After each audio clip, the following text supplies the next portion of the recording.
Hello， 我是阿弟，今天要来跟大家聊聊很难翻译成英文的中文。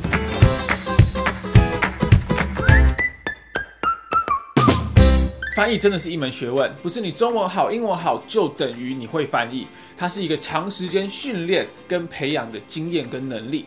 不过，不管你累积多少经验，中文当中有一些单词就是非常难翻译成英文的。那我自己觉得呢，有两种可能。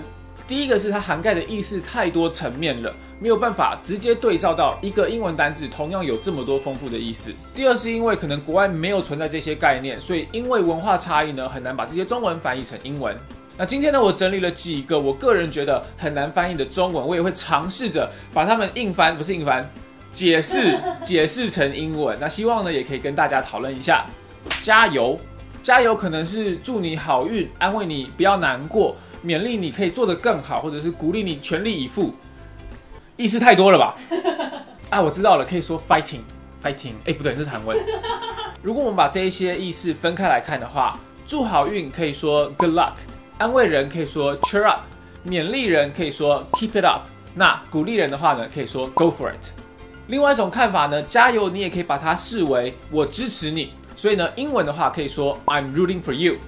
靠背，靠背这一词应该是来自台语，它的用法真的很复杂，就是你用中文解释也很难解释，你知道吗？你解释看看，就靠背是什么意思？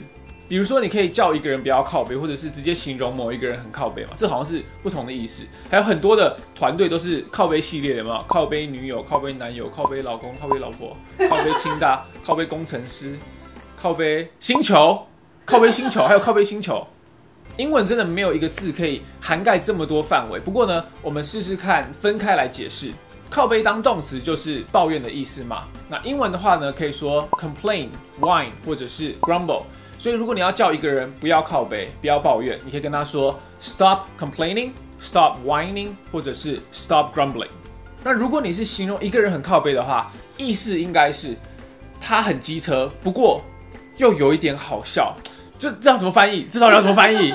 好，如果我们说一个人机车的话，可以就直接用形容词 annoying。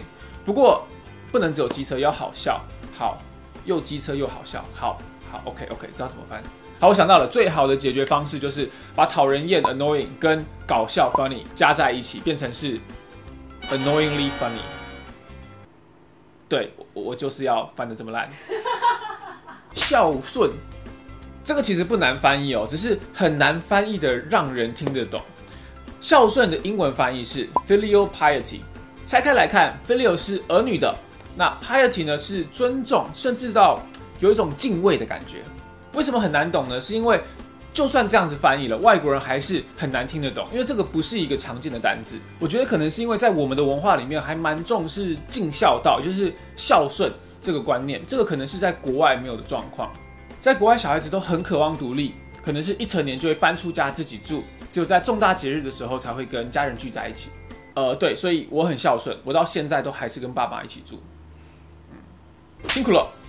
好，这个也是用很多状况，不过最常见的用法应该就是在感谢某人。比如说，你看阿弟每个礼拜都这么努力，准时的上传影片，可能就会有人想要跟我说辛苦了。不知道啦，不是，我是在说，可能有人会想要这样子说嘛，对不对？那如果是谢谢一个人付出的努力的话，可以说 Thanks for your hard work。那还有另外一个状况呢，可能是在经过一番辛苦之后，成就了某件事情。那这时候呢，你可以跟他说 Nice work。Well done， 或者是简单的 You did it。中二，我觉得中二这个形容词也是很有层次，它包含很多的意思。有什么呢？比如说自我中心、自以为是、幼稚，然后想要用各式各样奇怪的方式引起你注意的，形容这样子的人。不知道这个词是不是从日本或是韩国来的？因为在这两个语言里面都有一模一样的翻译。穷一表，日文我不会念。好，如果你想要把以上的特质一次全部爽快的骂出来的话，你可以说 You are a self-centered, delusional, childish, attention-seeking brat。有没有很爽快？或者是你可以直接使用一个最新颖的翻译用法，我们这些亚洲文化还是会影响英文，它叫做 8th grade syndrome， 也就是8年级病，就是美国版的中二病。不是我要嘴，真的不是我要嘴，你去 Google 一下，真的有人在这样子用。默契。所谓的默契，就是有彼此深入的了解，以及可以合作无间的搭配。这个关系就像是我跟 Plenty 这个植物 Plenty 彼此的了解，可以说 mutual understanding； 合作无间可以说 make a great team。好，分开来说，马上就弱掉了。是有另外一个说法 ，to have great chemistry with someone， 来形容两个人很合得来。不过通常来说，大部分它是在形容男女之间的。所以呢，如果你要形容的刚好是你跟你的伞之间的默契的话，你就可以用这个。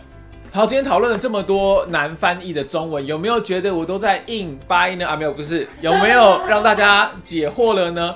那今天讨论了这么多，应该还是有很多其他很难以翻译的中文。如果有的话呢，可以留在下面的留言区，说不定我们可以做第2集哦。如果你喜欢这个影片，请帮我按个赞。如果你想要看到更多影片，可以点这一边的按钮订阅我们的 YouTube 频道。我们每个礼拜1跟4的晚上9点都会有新影片。那我们在 Instagram 跟 Facebook 也都有账号，可以用阿弟英文或者是 Radio English 来搜寻到我们。And that's a wrap. Thank you guys for watching as always, and I'll catch you guys next time. See ya.